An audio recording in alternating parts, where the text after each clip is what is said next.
Bienvenue sur Business Café, je suis très heureuse de vous retrouver pour cette nouvelle édition qui portera sur l'économie afro-centrée. Et pour en discuter, je reçois aujourd'hui Maître Kenneth Fuléo. Bonjour. Enchanté. Vraiment, je suis ravie de vous recevoir sur notre plateau aujourd'hui. Vous êtes franco-béninois, avocat en droit intellectuel, droit des sociétés et droit pénal, et vous enseignez aussi le droit social. Tout à fait. Donc, père de famille, vous êtes passionné par l'art en général, mais par l'art d'Afrique subsaharienne en particulier. Et j'ajoute aussi que vous êtes musicien puisque vous êtes trompettiste. Tout à fait. Voilà. Donc, vous dites que vous êtes fondamentalement panafricain. Pourquoi fondamentalement ? Parce que je ne vois pas comment le Bénin, qui fait 112 600 km², peut s'en sortir tout seul dans une Afrique où finalement la conférence de Berlin est venue un peu saucissonner les nations. Ce que j'appelle la nation, c'est l'identité de langue, de culture, de religion, puisque l'Afrique avait une religion ou des religions avant qu'on vienne imposer les religions abrahamiques. Et donc pour moi, les nations africaines ont été saucissonnées et on ne pourra parler d'Afrique unie que lorsque les grandes nations vont se rencontrer. Sans faire de jeu de mots, hein, est-ce que vous pensez que le entre nous, le entre soi peut permettre aux Africains vraiment d'aller de l'avant et de compter au niveau mondial ? Alors, on ne compte pas au niveau mondial.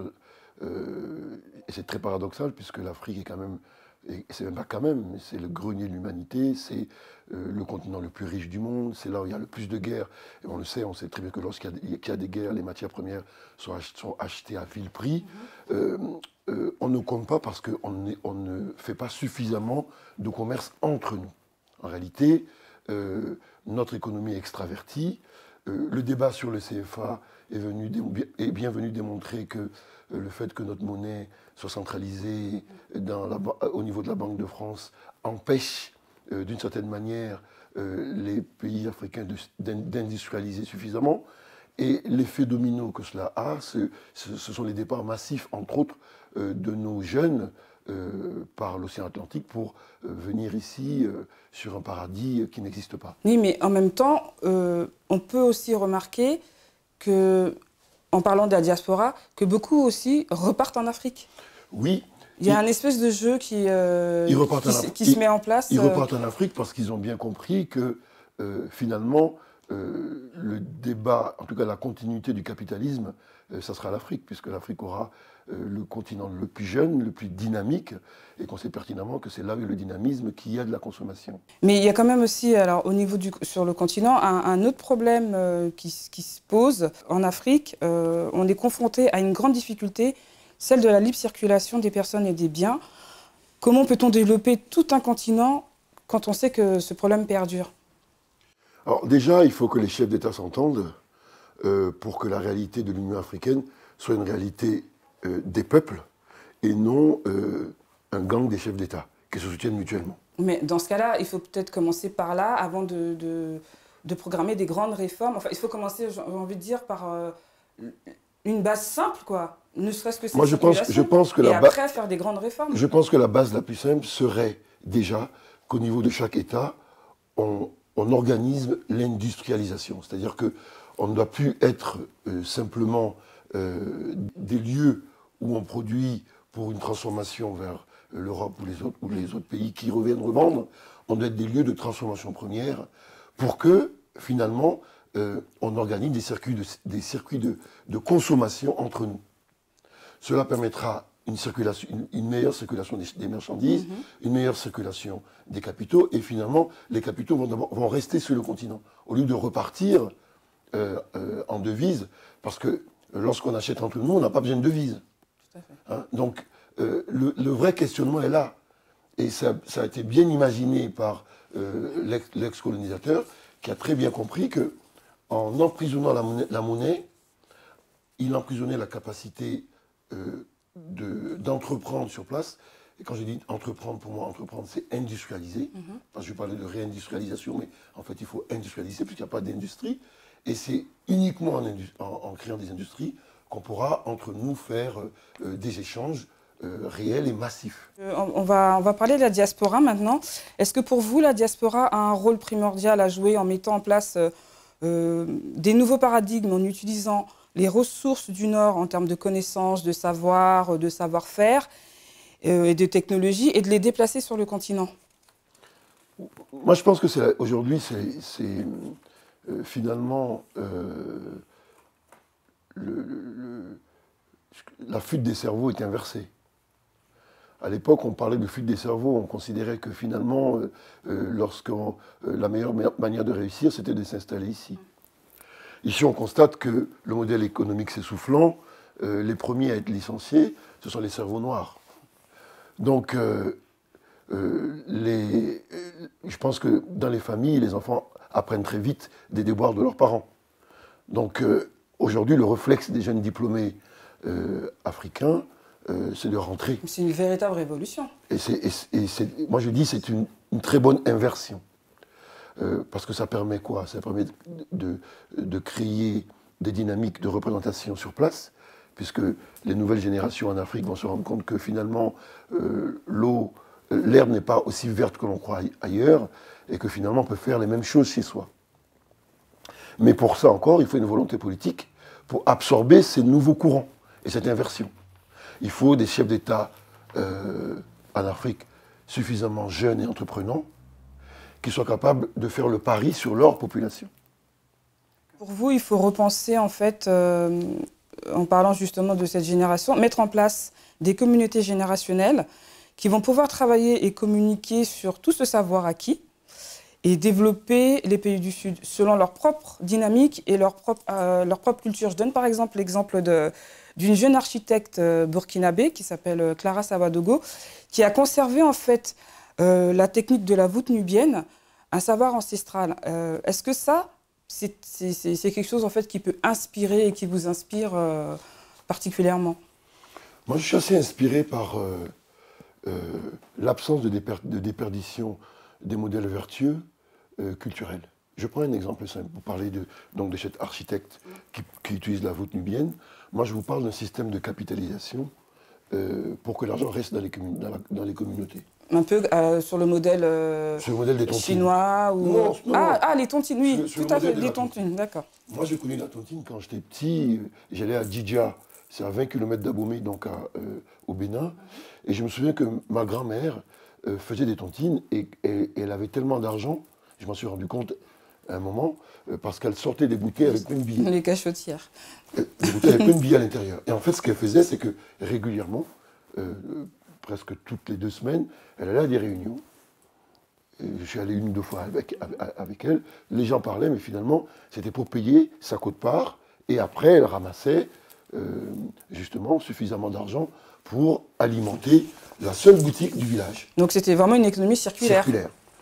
Et l'économie circulaire permet de créer des cercles concentriques. Et finalement, on crée un effet d'entraînement qui permet donc le développement des communautés. Et j'ai été frappé de voir la même chose au niveau donc, des femmes de Château d'Eau. Ici en France. Oui, je salue d'ailleurs Stéphanie au passage, elle me reconnaîtra.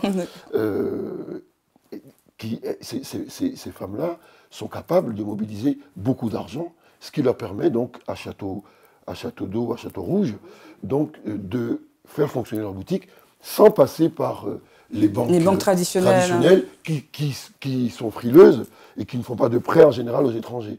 Parce qu'il y a toujours le préjugé.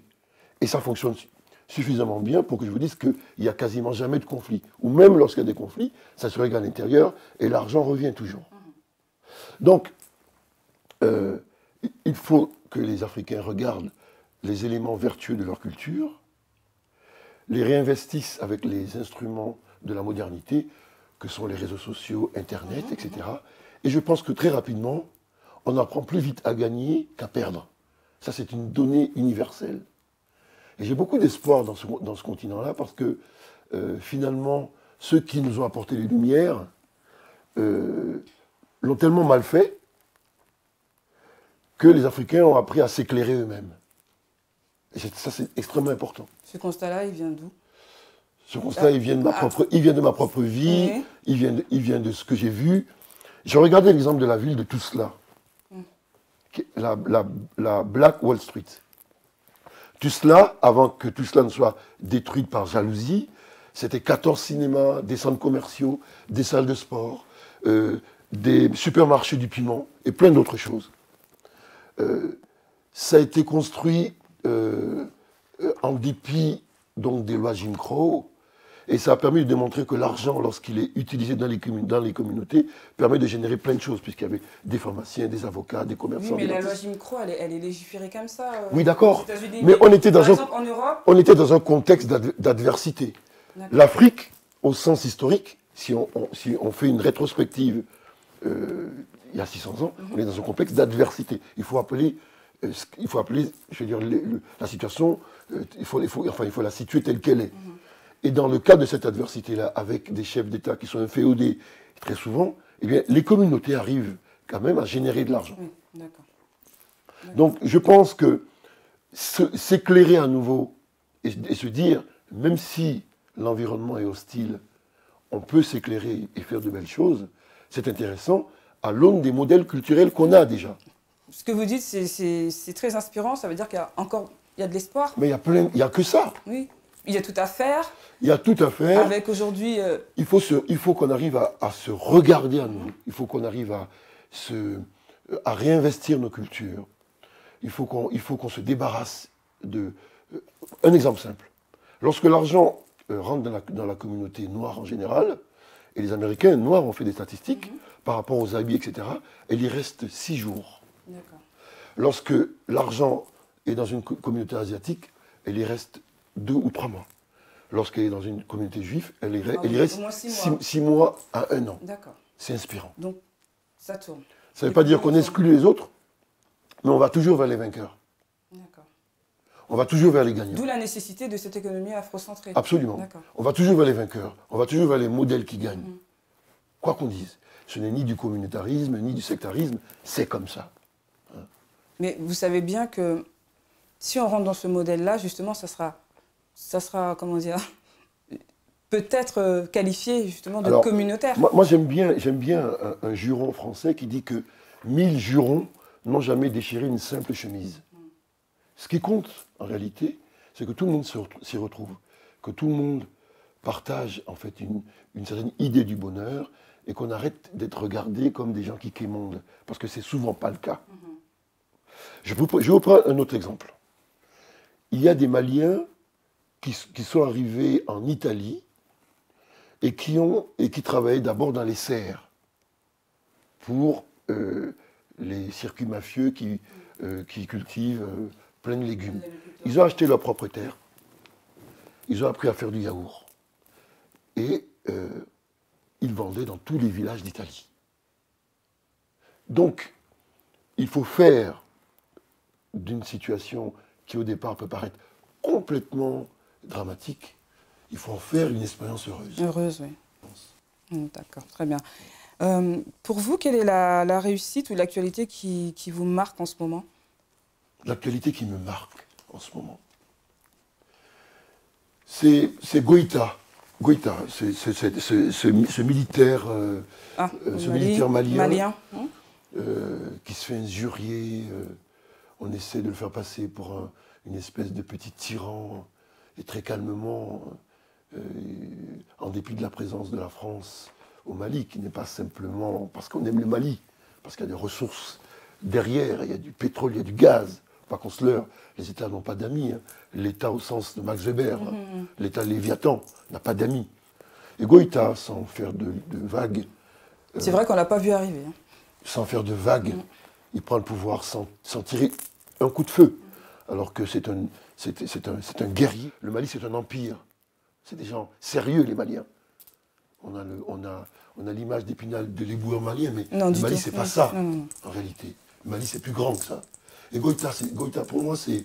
Il est l'incarnation, en fait, de cette grandeur-là. De cette nouvelle donne. Je ne dis pas que l'avenir démocratique des États africains passe par les militaires, mais il va passer par des gens qui ont une attitude martiale, qui sont sérieux, qui vont s'appuyer sur leur, comment dirais-je, des jeunes Africains localement, mais qui viennent également des diasporas, pour développer des États au sens où nous l'entendons. Parce que je pense que l'ancienne génération, parfois, en le voulant, ou parfois sans le faire exprès, ont trahi ce qu'est la fierté africaine. C'est pas ce qu'on voit depuis 60 ans. Est-ce que c'est pas parce que aussi aujourd'hui les gens sont un peu... Non, ils ont déconné. Ils ont déconné, sérieusement. Ils ont déconné. Ils ont déconné, ouais. Et je suis poli. Ils ont déconné. Ouais. Votre mot de la fin. Mon mot de la fin. Il sera pour les femmes africaines que je vois, parce que je vais souvent en Afrique, que je vois le long des routes, dans les entreprises, et qu'elles soient le long des routes pour vendre. Elles sont plus visibles aujourd'hui. Elles ont toujours été visibles. Au Togo, ils ont essayé d'éliminer le groupe social, c'est-à-dire qu'il y a eu, et je leur lance un vibrant hommage parce que je travaille sur la partie juridique de cette problématique. Au Togo, les gouvernants togolais ont brûlé le marché de Lomé de Kara pour évacuer ce groupe social des Nanabens. Les Nanabens, les vendeuses de pain, celles qui commercent pour le pagne. Le monde entier allait là-bas. Mais elles vont renaître, elles sont déjà là. Elles ont toujours été là. Ouais, elles continuent. Elles continuent, quoi qu'il arrive. Et le mot de la fin, pour moi, va vers la femme africaine, la femme noire, qui est trop souvent insultée, décriée, qui, finalement, est l'âme de ce continent. Sans elle, l'Afrique de demain n'existera pas. Voilà. Merci beaucoup, maître. Vraiment, c'est un honneur de vous accueillir aujourd'hui sur notre plateau. Et on espère vous revoir bientôt. Bientôt, oui. Bientôt. Merci à tous. Si les sujets vous intéressent, n'hésitez pas à les transmettre en commentaire sur notre chaîne YouTube Awalé TV. Et surtout, n'oubliez pas de vous abonner. Bonne suite de programme sur Business 24 Africa.